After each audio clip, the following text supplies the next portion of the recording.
America, England અને નૈરોબીથી પધારેલા સંતો અને સ્થાનિક સત્સંગીઓની ઉપસ્થિતિમાં અદ્ભુત કાર્યક્રમ સફળતાનું ફળ ભજવીને બાળકોએ પ્રેરક સંવાદોથી સૌની પ્રસન્નતા મેળવી હતી.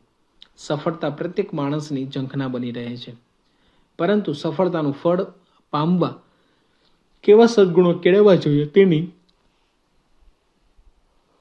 દરકાર કરવાનું મોટા ભાગના માણસોને સૂચતું નથી. સફળતાનું ફળ સંવાદ દ્વારા અમદાવાદ BAPS બાળ મંડળના 115 બાળકોએ ચોટદાર રજૂઆત કરીને સફળતાનો રાજમાર્ગ સૂચવ્યો હતો. અમે નાની સી ખિસકોલી અને સ્વામી અમારા રામ એ ગીત સાથે રજૂ થયેલું સંદેશસભર બાળ નૃત્ય કાર્યક્રમને ચરમસીમા પર લઈ ગયું હતું.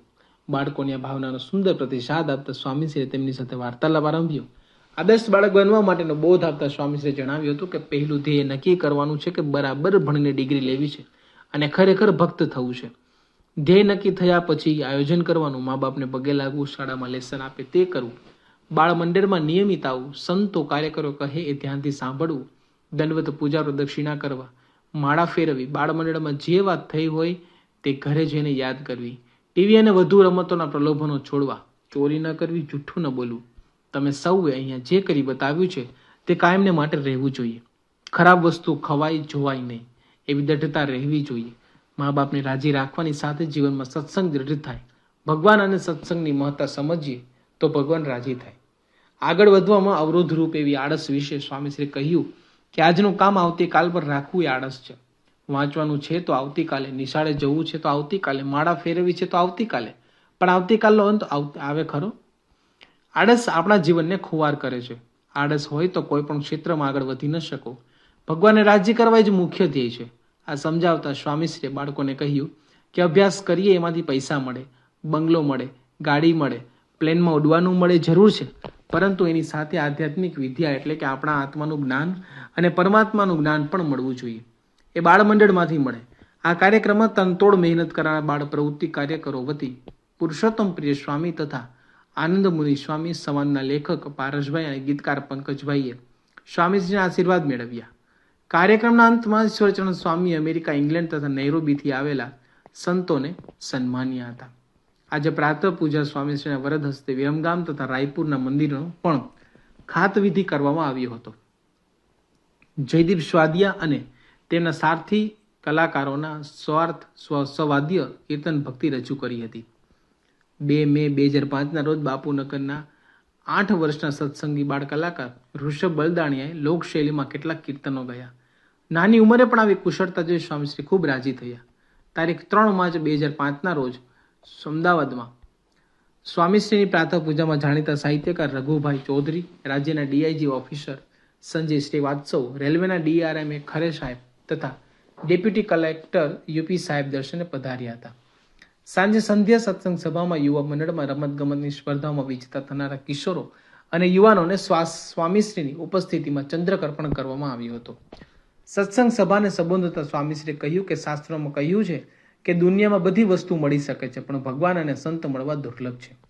કૃષ્ણે અર્જુનને કહ્યું હતું કે તને એમ કહું કે હું સહેજે મળી ગયો છું, પણ એણે એક જન્મ સધીન થતો તે અનંત જાતના દેહ ધર્યા છે, ત્યારે મારી કૃપાથી તને દર્શન થયા છે. ભગવાન અને સંતની કૃપા દુર્લભ છે. એમને રાજી કરીએ તો આશીર્વાદ મળે. અક્ષરધામમાં પહોંચવાનો રસ્તો બતાવવા તેમણે કહ્યું કે ધૂમ માર્ગ અને ચી માર્ગ એ 2 માર્ગે અક્ષરધામમાં જવાય. ધૂમ માર્ગ એટલે વાયા થઈને જવાય, જેમાં વચ્ચે કંઈક સારું લાગે તો રોકાઈ જઈએ, અનેક જાતના પ્રલોભનો જોઈને દેવતાના લોકમાં રોકાઈ જવાય. પણ અરચી માર્ગ નોન સ્ટોપ છે, એ સીધું જ ભગવાનના ધામમાં પહોંચાડી દે છે. દાનનો મહિમા સ્પષ્ટ કરતા સ્વામીશ્રીએ કહ્યું હતું કે ભગવાનને અર્થ જે કર્યું તે દાન, તે મોક્ષ આપે છે. દ્રૌપદીએ ચીંધરી બાંધી હતી, તે દાન થઈ ગયું. દુશાસન વસ્ત્ર ખેંચતો હતો ત્યારે ભગવાને સાડીઓ મોકલ્યા જ કરી. ખાર ભૂમિમાં વાવો તો બધું જ જાય, અને ફળદ્રુપ ભૂમિમાં શેર વાવો તો ગાડું ભરીને લાવો. સુદામા નાનપણમાં કૃષ્ણનો ભાગ ખાઈ ગયો તો ગરીબ પરિસ્થિતિ થઈ ગઈ. શેઠની ફરીએ રામાનંદ સ્વામીનું સોનું પારખે રાખી લીધું તો નરકમાં પડી. માટે ધર્માદાનું ખવાય નહીં. આપણું બધું ભગવાનનું છે એ માનીને ભગવાનને રાજી કરવાના છે. આપણે સાથે કંઈ લઈ જવાના નથી. માટે જેટલું ભગવાન માટે, સંત માટે, સમાજ માટે, રાષ્ટ્ર માટે થયું તેટલું આપણું જ છે. પણ ભગવાન માટે, સંત માટે કર્યું તે મોક્ષ માટે થયું. આજથી લગભગ ભારતભરના યુવતી મંડળોમાંથી પસંદ કરાયેલી 2000થી વધારે યુવતીઓનું વાત્સલ્ય દીપ નામનું અધિવેશન બપોરના ગાળામાં શરૂ થઈ રહ્યું હતું. આ અંગે મહિલા પ્રવૃત્તિના સંયોજક બંધુઓએ સ્વામીશ્રીના આશીર્વાદ મેળવ્યા હતા. તારીખ 4/5/2005ના રોજ સંધ્યા સત્સંગ સભામાં ડોક્ટર સ્વામીના પ્રવચન બાદ આશીર્વાદ આપતા સ્વામીશ્રીએ ભગવાન સ્વામિનારાયણના સર્વજીવ હિતાવ વિશેષણ પર પ્રકાશ ફેંક્યો હતો. સ્વામીશ્રીએ કહ્યું કે શ્રીજી મહારાજે શિક્ષાપત્રીમાં લખ્યું છે કે સર્વજીવ હિતાવ કેટલો મોટો સંકલ્પ કર્યો. એમને મારા કુટુંબનું, મારી જ્ઞાતિનું, મારા સમાજનું, મારા દેશનું સારું થાય એવું નથી. મહારાજનો સંકલ્પ છે કે સર્વ જીવનું હિત થાય. ભગવાન અને સંતનો મોટો વિચાર છે, કારણ કે દયાનો ભાવ છે. સંતોનું વિચરણ શા માટે છે? કેટલું ભજન કરે છે? મહારાજનો સંકલ્પ કે સર્વના જીવનું હિત થાય. અનંત જન્મના પાપ બળીને ભસ્મ કરી કથા વાર્તા કરી આત્મા પરમાત્માનું જ્ઞાન આપી જીવનું કલ્યાણ કરે છે. અંતે ભક્તિનો મહિમા ગાતા સ્વામીશ્રીએ કહ્યું કે આટલી સગવડ સુવિધા છતાં આપણે ભગવાનને ન ભજીએ અને મોજ શોખમાં સમય પૂરો થઈ જાય તો કરવાનું છે એ રહી જાય છે.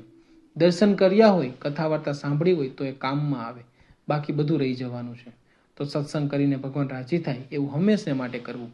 તારીખ 5/5/2005ના રોજ સ્વામીશ્રીના દર્શને પ્રસિદ્ધ સેવાભાવી તબીબ અને વિજ્ઞાની ડોક્ટર H.L. ત્રિવેદીએ અમદાવાદની કિડની હોસ્પિટલ અંગે સ્વામીશ્રીના આશીર્વાદ પ્રાપ્ત કર્યા હતા. સાથે જાણીતા કવિ અને સર્જક માધવ રામાનુજે પણ સ્વામીશ્રીના આશીર્વાદ પ્રાપ્ત કર્યા હતા. આમ સતત 18 દિવસ સુધી અમદાવાદમાં બિરાજીને સ્વામીશ્રીએ સત્સંગની અમૃત હેલી વર્ષાવી દીધી. સ્વામીશ્રીના દર્શને ઉમટતા હરિભક્તોના મહેરામણથી નિત્ય સવાર સાંજ અમદાવાદ મંદિરના વિશાળ સભાખંડો છલકાતા રહ્યા. વિવેક સાગર સ્વામીએ નિરૂપેલ સ્વભાવવશ સંસાર, પારાયણ, ભક્તિ સંગીત અને વિવિધ રસપ્રદ કાર્યક્રમો વચ્ચે સ્વામીશ્રીની અમૃત વાણીએ સૌમાં ભક્તિનું મોજું પ્રસરાવી દીધું હતું. 18 દિવસના રોકાણ બાદ સૌની ભક્ત ભાવભીની વિદાય લઈને પ્રમુખ સ્વામી મહારાજ વલ્લભ વિદ્યાનગર ખાતે પધાર્યા હતા. અહીં 6 મેથી 22 મે સુધી બિરાજીને 2 તબક્કામાં યોજાયેલી સંત શિબિર તેમજ દિવ્ય સનિધિ પર્વમાં સૌને કૃતાર્થ કર્યા હતા.